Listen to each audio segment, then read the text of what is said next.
Anda kembali di Metro Siang, pemirsa. Hari ini Light Rail Transit atau LRT Jakarta akan menguji coba fase 1B yang tengah dalam pembangunan.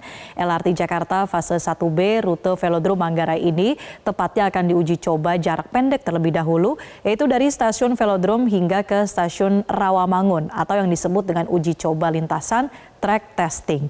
Nah, kali ini kami akan hadirkan data-data seputar transportasi umum di Jakarta, khususnya LRT Jakarta maupun LRT Jabodebek yang sudah beroperasi selama beberapa tahun terakhir ini. Kira-kira apa selanjutnya program pemerintah Provinsi Jakarta yang berikutnya untuk transportasi umum di Jakarta ini? Kita simak infografis yang telah kami siapkan untuk Anda. Jadi pemirsa, terkait dengan progres pembangunan LRT Jakarta fase 1B sampai dengan saat ini diperkirakan sudah mencapai hampir 29% untuk tahapan konstruksinya. Dan juga untuk LRT fase 1B ini ditargetkan akan selesai pada tahun 2026 atau setidaknya sudah bisa beroperasi perpanjangan rutenya ini di awal tahun 2027. Nanti jika sudah terbangun seluruhnya di fase 1B ini akan menghubungkan stasiun Velodrome Rawamangun sampai ke stasiun Manggarai. Nah, kita lihat sebetulnya sejauh ini yang sudah beroperasi di wilayah mana saja ya untuk LRT Jakarta. Berikutnya ini pemirsa, bahwa untuk LRT Jakarta ini sudah beroperasi di fase 1A. Tepatnya adalah sebagian besar di wilayah Jakarta Utara sampai ke wilayah Jakarta Timur, di mana sudah beroperasi dari tahun 2019 lalu. Terdapat ada 6 stasiun sepanjang 5,8 km. Mulai dari Stasiun Pegangsaan 2, Stasiun Boulevard Utara, Stasiun Boulevard Selatan, Stasiun Pulau Mas, Stasiun Equestrian, hingga Stasiun Velodrome. Nah, nanti dari sini akan diperpanjang ke fase 1B sampai di wilayah Manggarai. Nah, ini adalah peta perpanjangannya pemirsa yang akan ditambah sepanjang 6,4 km.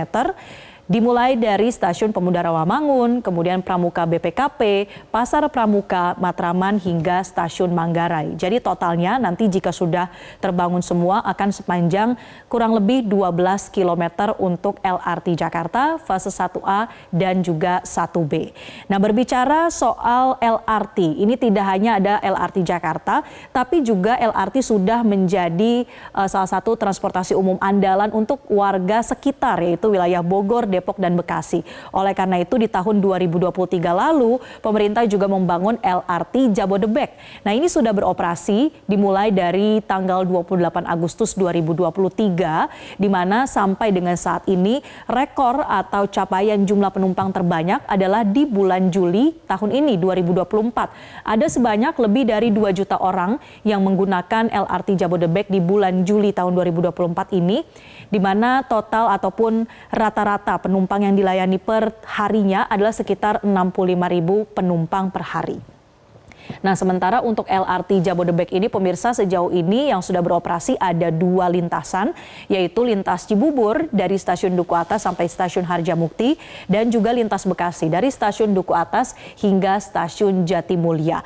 Seberapa panjang lintasan dari LRT Jabodebek ini? Kita lihat di slide berikutnya bahwa untuk LRT Jabodebek ini sudah beroperasi sepanjang 42,1 km untuk 2 lintasan utama tadi ya. Dan juga pengoperasiannya ini bisa dikatakan sudah cukup efektif dengan rata-rata headway atau waktu tunggu per keretanya yaitu 3-6 menit tergantung dari kepadatan ataupun jam-jam sibuk yang biasa terjadi di jam-jam bekerja.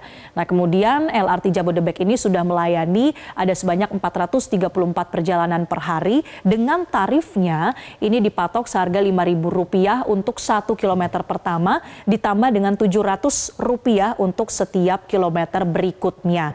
Di mana saja stasiun LRT Jabodebek ini melintas? Ini kita lihat 2 lintasan utama yang tadi ya di slide berikutnya, bahwa ini sudah ada beberapa stasiun yang dilewati oleh LRT Jabodebek.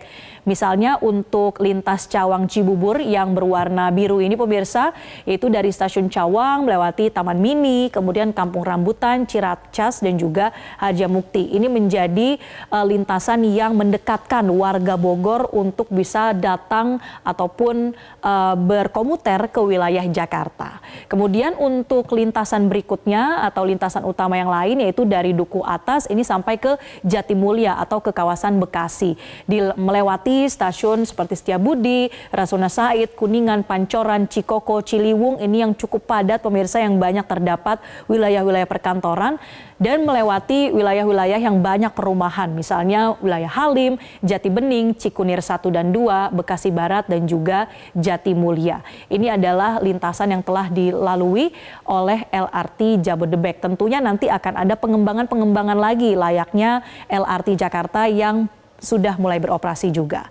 Nah, pemirsa, persoalan transportasi umum di kota seperti Jakarta ini tentunya tidak hanya menjadi fokus dari pemerintah provinsi saja, tapi juga dari pemerintah pusat bahkan. Kita lihat sebetulnya dampak ekonomi dari kemacetan yang kerap kali terjadi, ini bahkan sudah diperkirakan oleh Kementerian Perhubungan ada kerugian sebesar 100 triliun rupiah per tahun akibat kemacetan yang terjadi di wilayah Jakarta dan juga sekitarnya.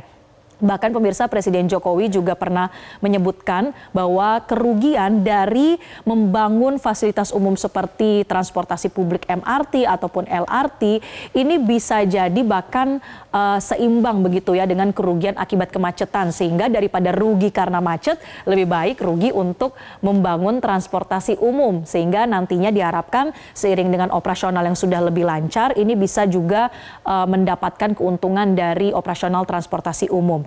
Sementara itu untuk biaya pembangunan transportasi umum seperti MRT ataupun LRT Jabodebek ini berdasarkan data dari Kementerian Perhubungan, untuk MRT fase 1 yang saat ini sudah beroperasi dari Lebak Bulus menuju ke Bundaran HI ini dibangun dengan harga 16 triliun rupiah dengan biaya 16 triliun rupiah untuk 16 km panjang lintasan, belum termasuk biaya operasionalnya. Sementara untuk LRT Jabodebek dengan total panjang lintasan 42 sampai 44 km ini dibangun dengan biaya sebesar 20,7 triliun rupiah di luar dari biaya operasionalnya. Lalu dengan adanya transportasi umum yang sudah terbangun ini pemirsa, apa rencana dari pemerintahan Provinsi Jakarta berikutnya?